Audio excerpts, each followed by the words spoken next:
That may be the greatest catch I've ever seen in my life.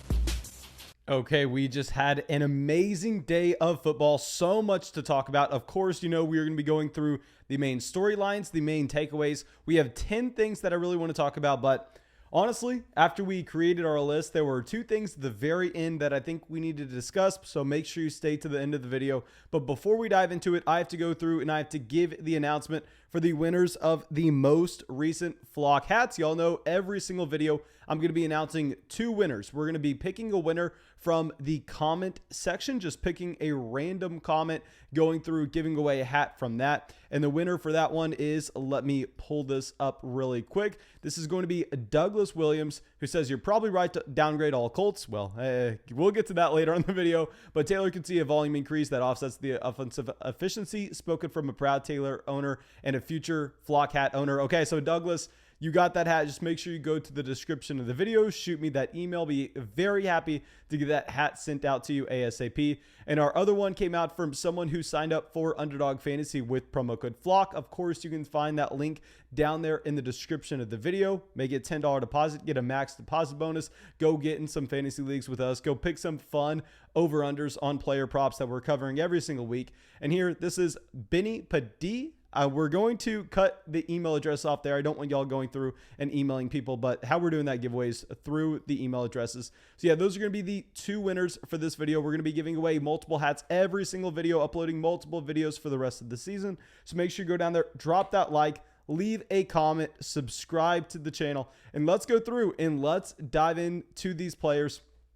And you know, we have to lead it off. We have to lead it off with Derrick Henry is a monster. And I have to be the first person to admit, I have to come out here and I have to just put myself in the big old stupid hat, whatever it's called, the dunce hat, because I said to be fading Derrick Henry coming into the season based on the multitude of red flags that we saw with this offensive change in Arthur Smith going over to Atlanta, as well as Derrick Henry being another year older. And historically, this is where you see the fall off. But putting all that besides, Derrick Henry comes out. Not only does he smash for fantasy football purposes, he sets career highs.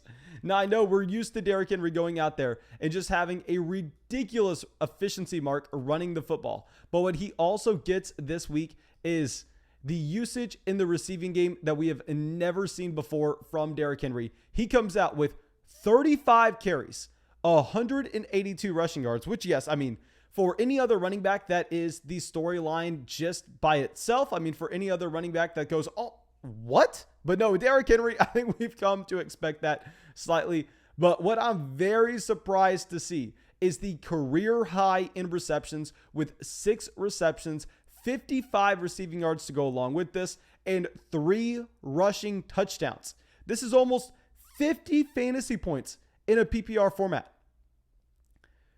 Oh my God. That is one of the most ridiculous things we have ever seen. It looks like, I mean, for me to be taking Travis Kelce, for me to be taking Devontae Adams over Derrick Henry, I was wrong. I was an idiot. We were not focusing in on the fact that Arthur Smith going over to Atlanta could possibly just change the offense for the better in the case of Derrick Henry's usage and making this team really rely on Derrick Henry and Derrick Henry only, even in the receiving game. So I don't know what else there is to say. Derrick Henry, lock him in as most likely, I want to say, the running back 2 in fantasy at this point, only behind Christian McCaffrey. This performance is ridiculous. There's nothing else to talk about it.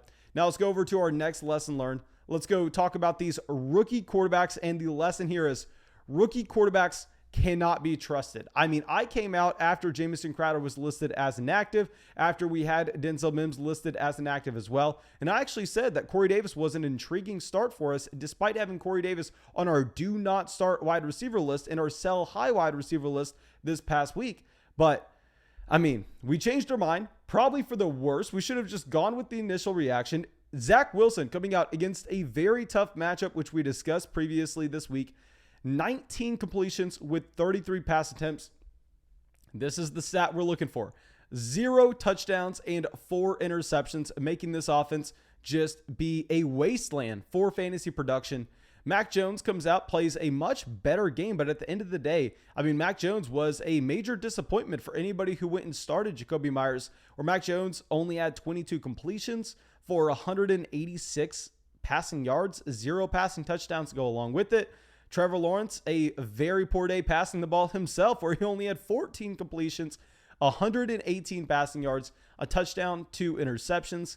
And Justin Fields, we finally get to see Justin Fields and what he looks like in this game. And it looks like there maybe was a reason that they were going through and starting Andy Dalton over Justin Fields. I know that after the press conference, Matt Nagy comes out and says, oh no, Justin Fields did exactly what we needed him for. It was a very difficult spot for him to come in to this game plan.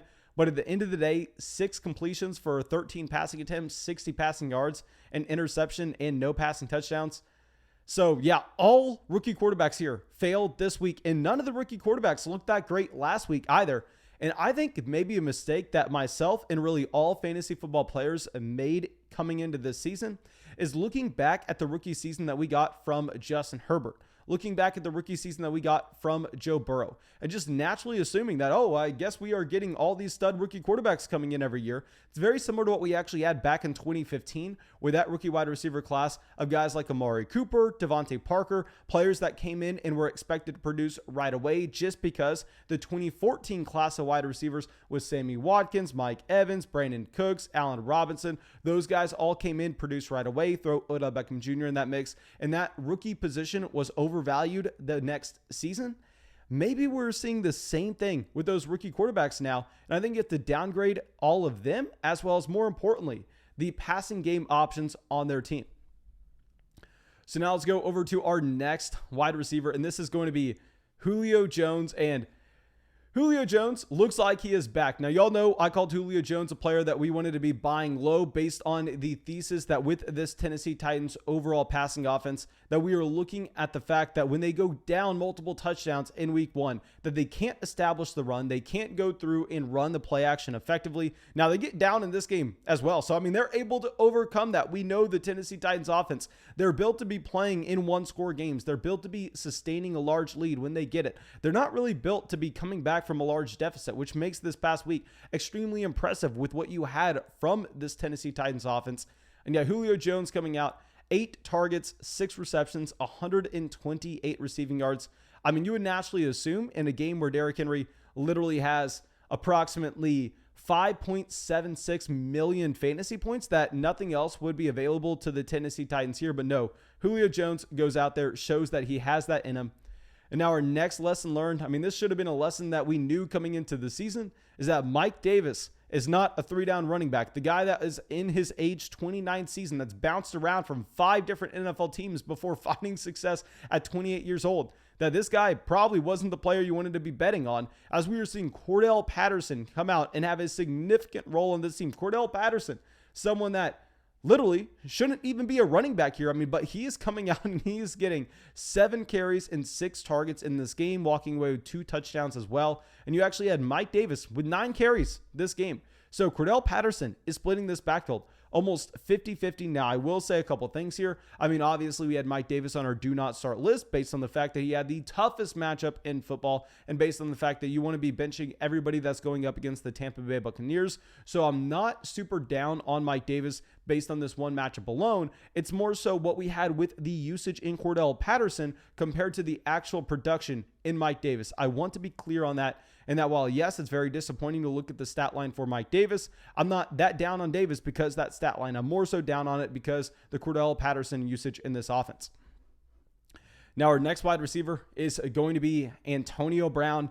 And here with Antonio Brown, I mean, this is a player that I think that we made an incorrect call to call him a must-start player every single week for us now. I think the correct stance is to understand that all of these wide receivers in this offense, in Mike Evans, Antonio Brown, I mean, I don't want to include Chris Godwin in this list. Y'all know how high we were on Chris Godwin coming into the season, but at least the options in Mike Evans, Antonio Brown, possibly even include Rob Gronkowski here, that they're all going to be very volatile based on the overall weapons in the offense, not letting any of them see an extremely high target share. Now, given the overall productivity of the offense, I mean, this team put up 48 points this past week. Tom Brady looks like, 2007 Tom Brady. Tom Brady looks unbelievable this season so far. Now, yes, it's been against two of the worst defenses in football. I do want to put a little caveat on that. But I think we definitely made the mistake in a lot of live streams saying, oh, Tom Brady looks like he's Tom Brady. Antonio Brown looks like he's Antonio Brown. That means we need to be starting Antonio Brown every single week. We know this team's going to be putting up a lot of points. I think maybe there's a little more to go in with that just because there's only so many points to go around between Chris Godwin, Mike Evans, Rob Gronkowski, and Antonio Brown himself. There are so many solid options on this offense. Even if they're dropping 48 points, looks like there could easily be an odd man out. And now going over to another lesson learned, this is going to be one that at first I felt bad for telling people to bench him, but then I was like, you know what? No, it was the right call. Rondell Moore is a goddamn stud. Here with Rondell Moore, y'all know that we actually really liked him in Dynasty rookie drafts this offseason. If you were following our Dynasty channel, as he was that stud at 18 years old coming out of Purdue. Rondell Moore was fantastic. Now, Rondell Moore here comes out 7 receptions, 114 yards, a touchdown, and 8 targets to go along with it. Now, I was advising everybody that was coming into the live streams to go through and bench both Rondell Moore and Christian Kirk because we were expecting some regression from this offense. And at the same time, we were not necessarily expecting that you were just going to see Kyler Murray going and having 5 touchdowns every single week. Well, it looks like Kyler is that stud.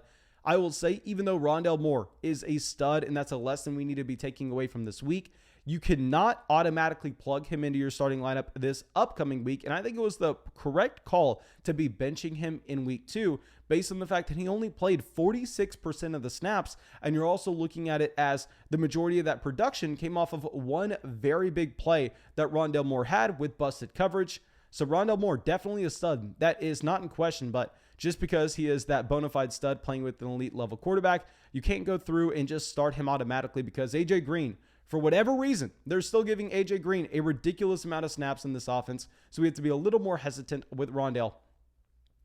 Now, our next lesson learned is Tony Pollard is more than just a handcuff running back here in Dallas. Now, we actually had reports coming out of Dallas saying that you could see Tony Pollard expand his role in this offense.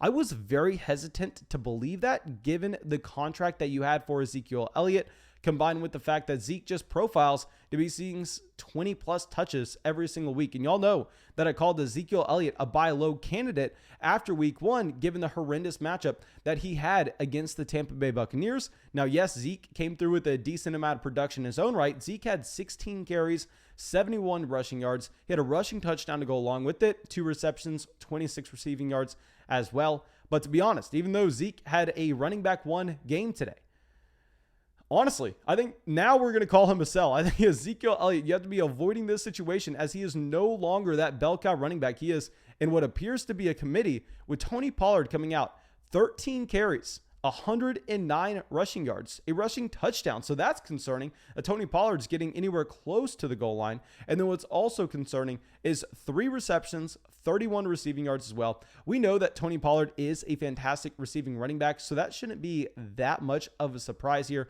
But I definitely want to just be putting the emphasis on the fact that this looks like a committee, and it looks like, Ezekiel Elliott in the middle of the first round. While we were passing on both Zeke and Derrick Henry to get Devontae Adams and Travis Kelce, elite options at their respective positions that I thought were a little safer. Maybe it was the right call to be passing on Ezekiel Elliott. Derrick Henry, a different story, but you win some, you lose some. We got to move on, learn our lesson. Now, our next lesson learned is Courtland Sutton is a bona fide stud. Now here, of course you were a lot more excited about Courtland Sutton with no Jerry Jeudy on this offense. And I also want to be pointing out that with Sutton, he had a very easy matchup going up against the Jacksonville Jaguars, but you're seeing Courtland Sutton drop almost 26 fantasy points this week. And what's very impressive about this is the fact that none of this, and I repeat, none of this came with touchdowns. It was all based on just the pure volume that he had with his yardage and his receptions in this offense. We know that touchdowns are going to be volatile week to week, whereas that volume is going to be very sticky, and that's actually going to correlate and be predictive going forward. So I love to see that with Courtland Sutton, he has 9 receptions, 159 receiving yards, 12 targets to go along with it. Yeah, just a bona fide stud of a game by Sutton. You'll love to see it. Now, our next lesson learned, we actually knew this lesson coming into the week, but I just want to reiterate. We just want to double down on what we were saying coming into the week. Brandon Ayuk is not startable until we see that he is healthy. Brandon Ayuk comes out here, 1 reception, 6 receiving yards, while Deebo Samuel is the guy that you're wanting to be starting. I mean, we've already discussed this at length here, that with Deebo Samuel, he's the better fit with Jimmy Garoppolo. I think that you're actually going to have Trey Lance being better for Brandon Ayuk. But for the time being, you want to be getting Deebo Samuel in your lineup everywhere, as Deebo is coming away with this game with 6 receptions, 93 receiving yards to go along with it. And I mean, just a very disappointing performance for anybody who started Brandon Ayuk. He is not startable until we see otherwise. Now, our next lesson learned is going to be the New Orleans Saints offense.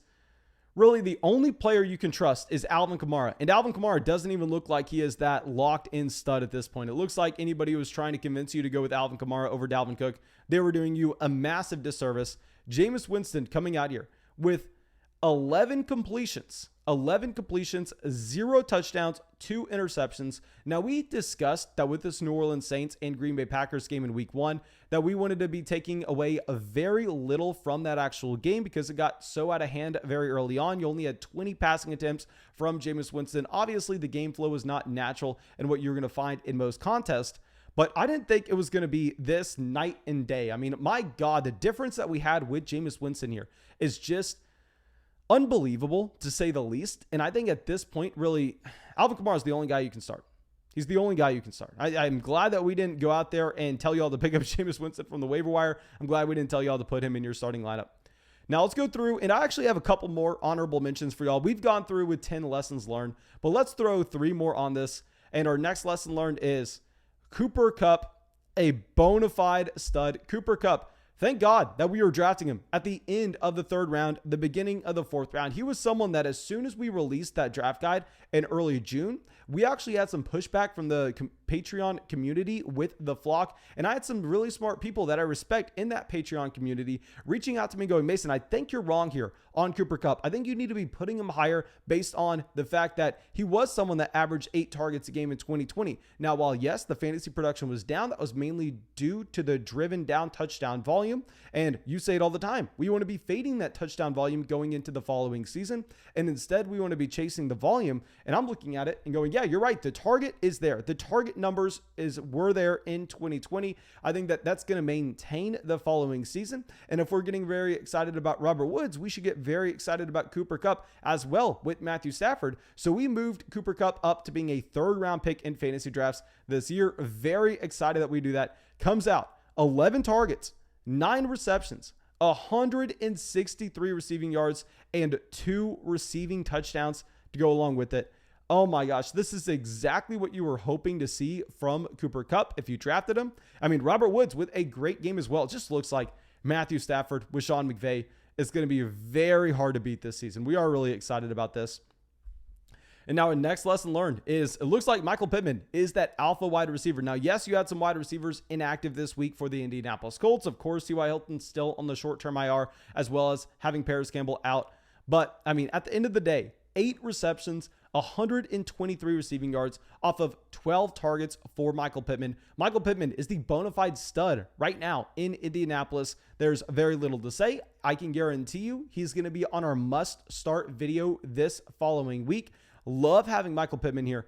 And the last lesson learned is it looks like Rob Gronkowski is someone that is here to stay. It looks like you must start him every single week. Now, yes, it will be volatile, just like what we were talking about at the beginning of the video with Antonio Brown. You should be expecting the ups and the downs for these wide receivers / tight ends based on the fact that there are so many weapons in this offense. But we know at tight end, you're going to be able to take those good and bad weeks, and you're going to be able to just roll with the average, because a bad week at tight end isn't really going to kill you based on the average baseline that you should expect for the rest of your league. And those good weeks, like Rob Gronkowski just had yet again, 2 touchdowns, 4 receptions, 39 receiving yards. This is what a league winning looks like. I mean, 20 more points from Rob Gronkowski. You'll love to see it. And yeah, that's all I got for y'all. I really hope that y'all enjoyed this video. Make sure you go down there, drop a comment with your biggest takeaway from this week. Of course, every time you leave a comment on a Flock video, you get entered in to win a Flock hat for the following video. And also use promo code Flock on Underdog Fantasy. Make that $10 deposit for a max deposit bonus. As well, getting some drafts with us later on this week in those live streams for week 3. I crushed y'all in the drafts this past week. And yeah, that's all I got for you. And have a great day.